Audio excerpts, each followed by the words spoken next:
Alright guys, it's late season here in Ohio. I'm in here after the Exodus target buck. We named him Glenn because, well, he's our target buck. I got the newest innovation in the industry strapped to the head today. We're gonna see if we can get a shot.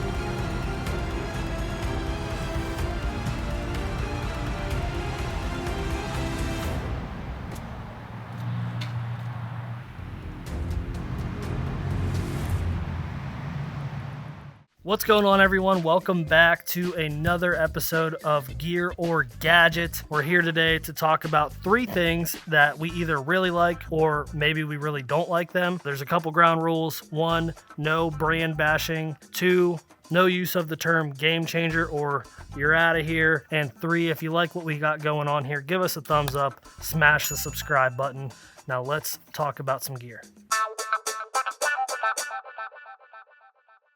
All right, so it's January, moving into February, and temperatures are really cold. So for Christmas this year, I asked for a heated vest. So that's what I brought in today, and it's something that I've been wanting to try for a really long time. There's a bunch of different heated vests on the market, and I honestly don't even know the brand of this. I got it as a Christmas gift. The one that I wanted wasn't in stock, so my mom bought me this. And so I'm not going to talk about the specific brand, but if you're having trouble staying warm in the late season, a heated vest is really, really nice. It's a really nice way to kind of add some core body temperature really easily. Now, there are some things that you want to kind of consider. A lot of heated vests may be puffies, so they're going to be interior pieces.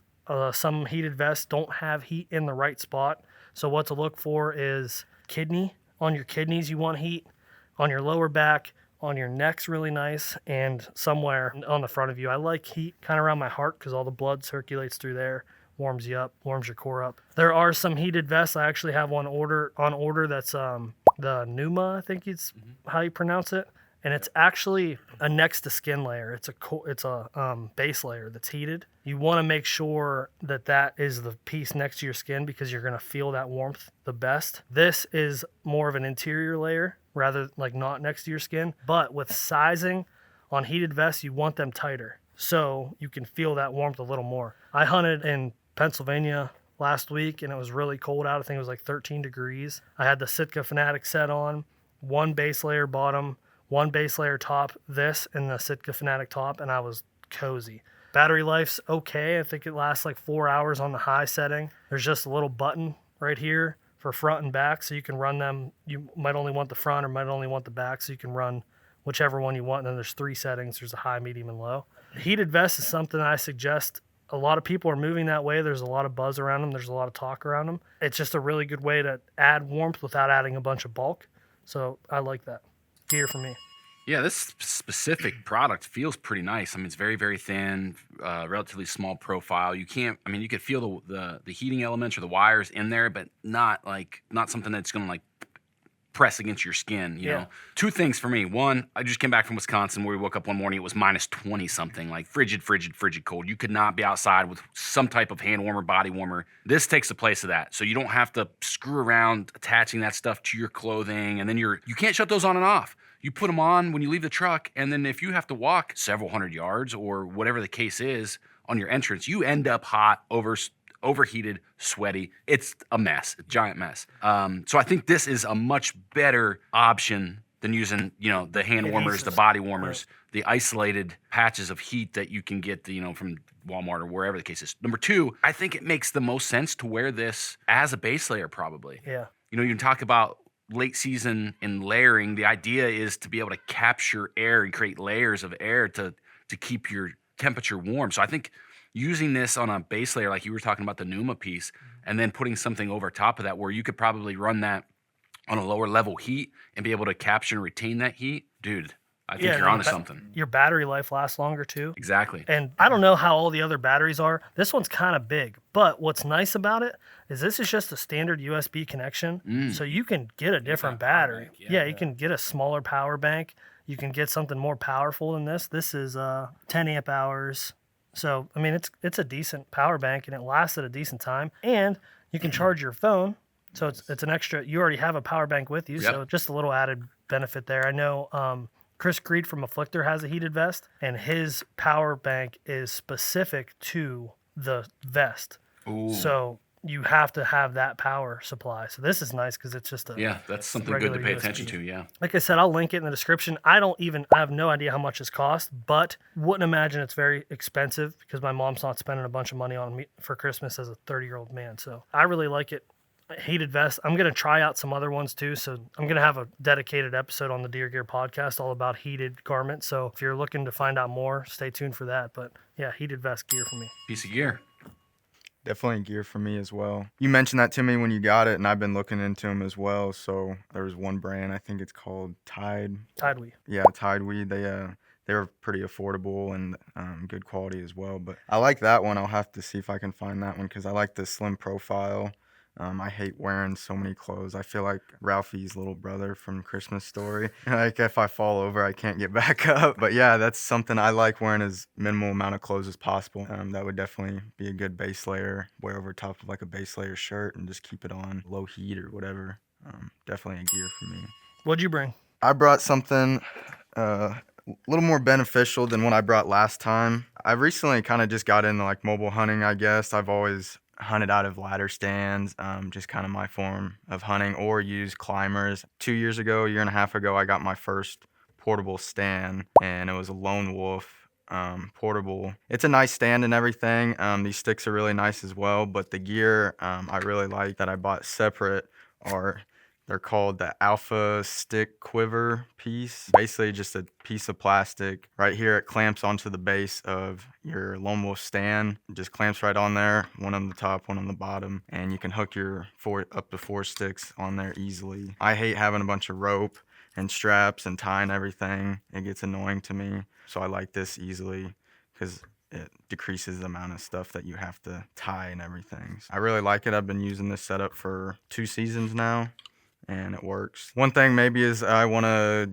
get better sticks, maybe lighter sticks and maybe a lighter stand. I've never used it on a different stand, so I don't know if it fits with multiple stands. I would assume it would, but I know it fits on the Lone Wolf stand. There's tons of products like this on the market now. This was probably one of the first ones that kind of like had that option, but Genesis 3D printing, there's a bunch of 3D printed companies now that if you don't have a tube style stick or you have a different kind of stick, they have all these different platforms. I think they call them stick mules. I've heard the stick talons, mules. Yeah. I mean, there's a whole handful of specific products in that category. Yeah, and if that's something you're looking, if you pack your sticks in on your stand, these are quiet and like they're already attached. You don't have to bring anything extra. One question for you, because I've never used anything like this. What do you do with these when your stick is on the tree? These, they actually clamp.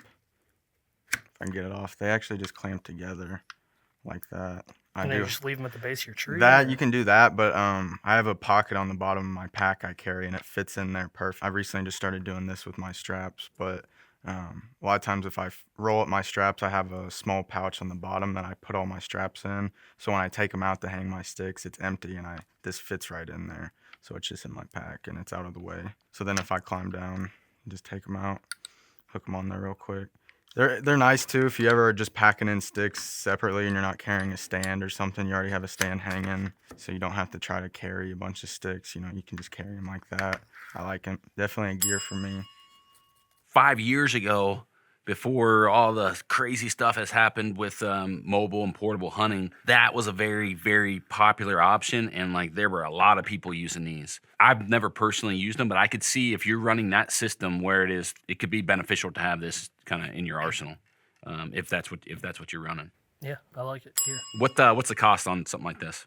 I believe they were only like $20, $25. You can buy them in packs, but I just got one set because I only have one set of sticks at the moment. But yeah, the only thing I'd say the downfall on them is I did put the stealth tape on them because they they are kind of just like a hard plastic. So sometimes clanking together, it Yeah. was loud. That's with anything that So comes this, like that. I just put this on there just to help minimize any sound. So Yeah, stealth strips are a great tool yeah, for I that. want to wrap my whole sticks eventually, because even these sometimes are. Call Uncle Lou. I can see where it's a piece of gear. I mean, for $20, Yeah. just to see if, I mean, throw $20 at it, and it seems like it.